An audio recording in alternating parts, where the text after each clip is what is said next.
Equivox.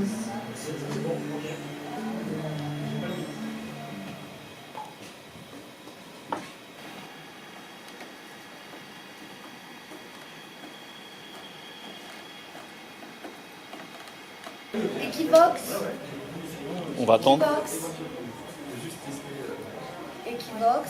Ça va là, le volume sonore? Ouais.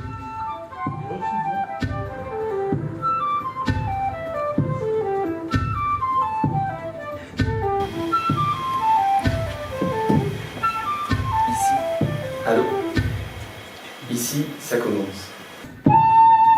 Mesdames, Messieurs, suite à un incident technique, le tram s'est perdu depuis minuit et même. Messieurs, mesdames, surtout mesdames, la nuit commence en panne et en poème de mon gamin, de mon grand-père. Fantôme sanguin, paternel, maternel, des êtres à venir, à revenir. Et elle écrit et lit, c'est moi. Relit, renoue encore elle. Encore et toujours, doucement, doucement. Alors ce pays, Roumanie, Lettonie, cette nuit relue jusqu'à dernier wagon et la dernière goutte bu humide et véritable vie. En attendant la nuit, dans la nuit, dans la nuit, dans la nuit, la poésie sera notre camp de base. Dans la nuit, dans la nuit.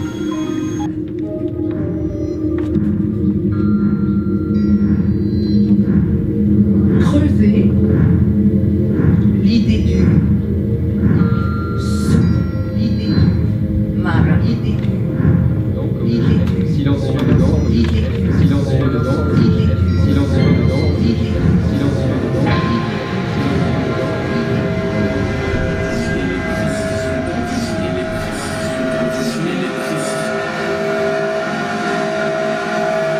Sauvage, sortons de notre réserve, de notre réserve, de notre réserve, de notre réserve, de notre réserve, de silence.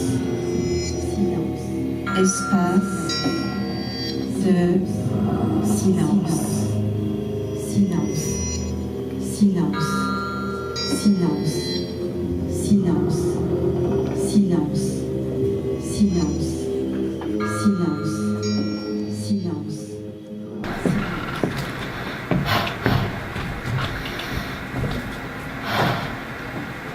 Toutes les brisures que je lui inflige sont autant de rêves et d'espoirs évaporés depuis que j'ai pris la route. Le chaud de quelques rayons d'or brûle encore le haut de mon crâne et m'oblige à plisser mes yeux. De là se dessinent des rides sur mon visage et un véritable sillon se creuse entre mes rétines. Tu n'as vraiment aucun respect. T'en saoules pas mal si tu savais. Ta petite personne à l'agonie n'émerge surtout que de la connerie. Si ça n'est qu'à moi, je t'enverrai un aller simple pour nulle part.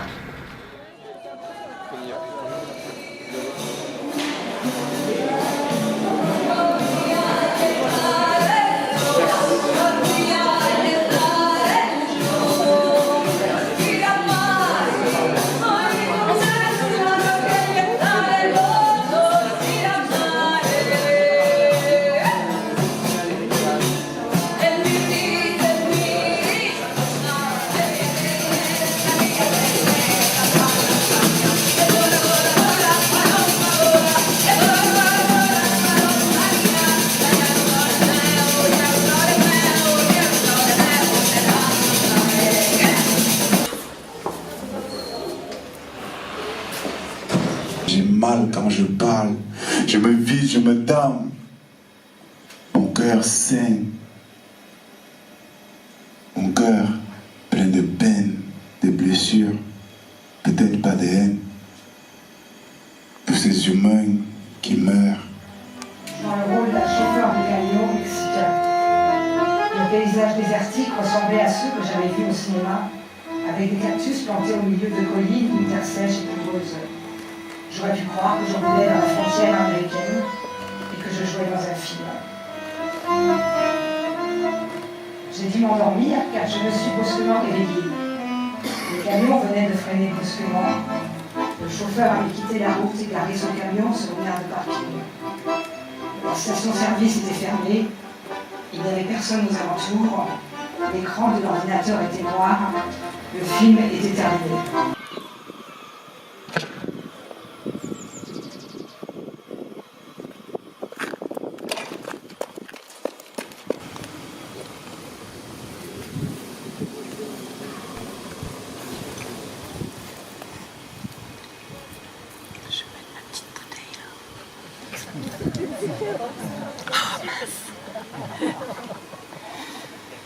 Aujourd'hui, on est dimanche 22 avril et toute la journée, il y a des textes qui sont lus dans une très belle bibliothèque qui a été construite à l'étage d'une ferme.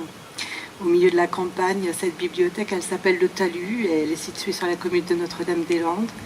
Et c'est un lieu qui est plein d'espoir et je leur adresse, comme à vous, aujourd'hui, cette lecture.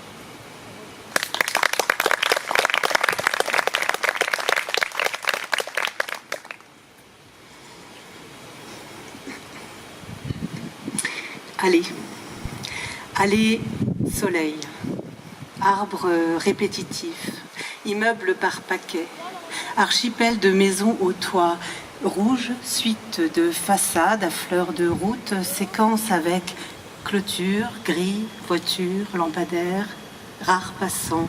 Les graffitis défilent dessous, ce sont Azaya, Daen, Moma, Skeno, d'invisibles promeneurs. Superposition d'espaces qui s'ignorent, puis remontée aérienne sur ouvrage métallique, une scène rejouée chaque matin, grande ouverture, franchissement du fleuve qui écarte et relie et donne un sens à tout, une fois, deux fois, trois fois, coupé droit dans ses boucles entre terre et eau, ma place à la fenêtre, face au vide.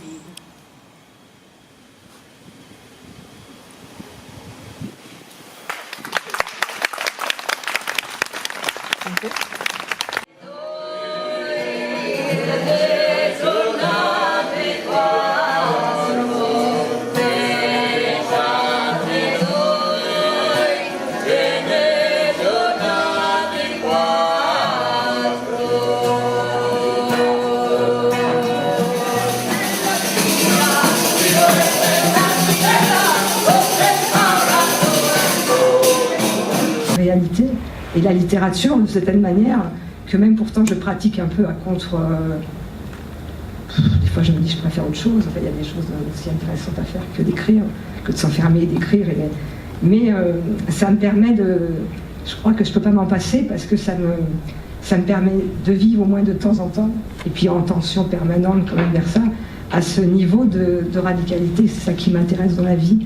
Alors malheureusement on vit toujours à un niveau beaucoup plus comment dire, à l'autre niveau, quoi. Mais je sais que je peux toujours regarder en souterrain, comme ça, en clandestine, je peux garder cette radicalité que j'ai pas perdue, en fait. C'est pas ce que je veux faire avec cette écriture-là. J'ai fait la traduction aussi. Je me souviens que le premier texte que j'ai écrit en EV, c'est un texte L'amour d'un être mortel, je crois, de Georges Bataille. J'avais envie de voir comment... qu'est-ce que ça peut donner dans ma langue, parce que je ne sais pas. J'ai l'impression que ces univers sont si éloignés. Mais comme je crois dans les capacités formidables de la traduction, je dis, j'y vais pour voir. Et c'est une expérience extraordinaire, parce qu'il y a des mots où je me dis, ah ben non, ça n'existe pas dans ma langue. Je ne vais pas pouvoir traduire ça. Et je passe 3 mois dessus et je trouve. Je ne sais pas si j'ai d'autres choses à dire là-dessus. Ça tient debout, en fait, tes livres. Juste peut-être dire quelque chose. J'étais éducatrice à 20 ans, c'était des adolescents délinquants, voilà, qu'on dit plutôt illettrés. Et en fait, les soirées au foyer, je leur lisais des livres. Et puis on écrivait des trucs ensemble. Et je me suis rendu compte que ces garçons et ces filles-là, on leur avait jamais lu d'histoire. Et j'ai retrouvé ça plus tard en prison je travaillais avec des hommes adultes. Et je suis très frappée quand je leur lis des choses de la position qu'ils prennent. Et c'est très très émouvant de voir un homme, je sais pas, de 60 balais, se mettre comme un enfant à la maternelle, c'est-à-dire de mettre sa tête et d'écouter et de vouloir que ça dure encore.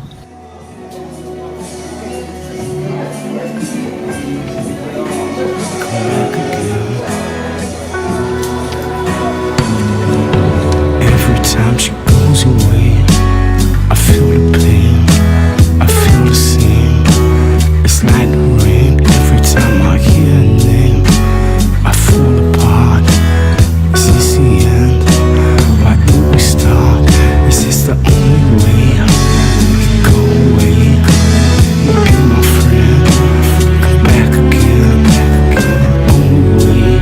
Is this the only way? The only way. The only way. Every time I make you cry, it's like I died. Got a fucked head. I'm seeing red. I can't feel. It's like I'm dead. I'm an alien. Is this the only way? The only way. The only way. Every time she goes away, I feel the pain. I feel the same. It's like Equivox veut prendre, nous vous attendons dans le club. De garçons ou de filles. Nous ne voulons pas pleurer comme des garçons ou des filles. Même si les filles pleurent plus, les garçons pleurent. Nous voulons pleurer sans qu'on sache quoi ou qu'est-ce. Nous voulons être uniques. Nous voulons être uniques. L'unicité de nous. Nous la voulons à perdre haleine.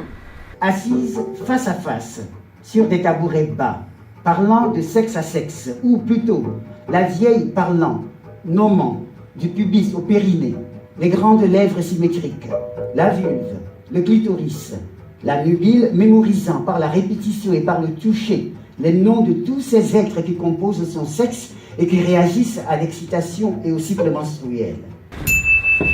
Bijoux casse-cou de Tony Ross.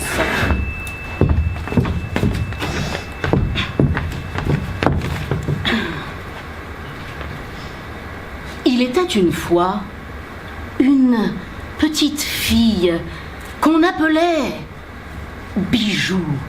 Elle était si belle qu'on eût dit une pierre précieuse. Voilà pourquoi on l'appelait Bijou. On ne pouvait que s'extasier. Le galop du souffle qui ouvre la bouche d'un cri vivant, ce battement d'aile sans lequel l'oiseau ne connaît pas l'envol, jusqu'au moment où elle comprit que c'était sa main qui lui parlait. Dans cette langue de la caresse, dans cette langue codée par la chaleur, sa main se rappelait à son beau souvenir. Pour le visage, base de maquillage, fond de teint fluide, matifiant, hydratant, perfect lit, avec pigment réflecteur de lumière, touche éclat ou anti-cerne spécial pour dessous des yeux. Toujours choisir une teinte en dessous de sa carnation naturelle pour éviter l'aspect orangé façon présentateur de talk show ou l'effet contraste désastreux entre la mâchoire et le cou. Poudre un peu plus foncée pour les pommettes, blush léger, vaporiser délicatement une eau minérale sur l'ensemble ou mieux tapoter doucement le tout avec un glaçon afin de figer le résultat. Puis ombre à paupières, caulerie, cils, crayon à lèvres, crayon sourcil. Le père est tombé l'autre soir. L'agonie des longs jours a demandé pourquoi et comment et si c'est le moment de laisser s'en aller la maison, le jardin, les tilleuls mal taillés et la brouette verte, les dernières roses d'octobre.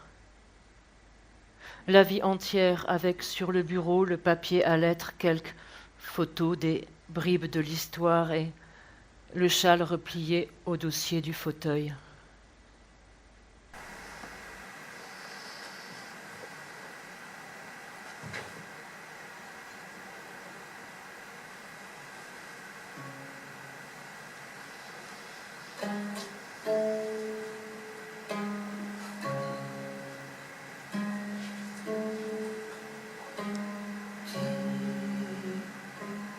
Yeah.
Equivox, c'est fini. Il a respiré à plein poumon l'odeur de la pâte chaude, et puis il s'est effondré. J'ai entendu le bruit de son corps qui s'écrasait contre le sol. Il n'a pas survécu à son attaque. Juste avant de mourir, alors que je le conduisais à l'hôpital, il m'a avoué dans une demi-conscience qu'il avait vendu tout ce qu'il m'avait confisqué pour rembourser ses dettes, même mes papiers.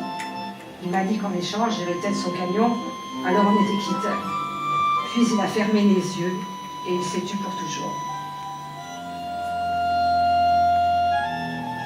Il pose le bouquet de fleurs sur la tombe. Depuis qu'il est mort, je suis de nouveau seule. Je suis sans papier et donc aussi sans identité. Il n'y a aucune preuve que je suis Laura Sender. Personne ne peut en témoigner. C'est une expérience troublante à laquelle la disparition soudaine de Manu me confronte.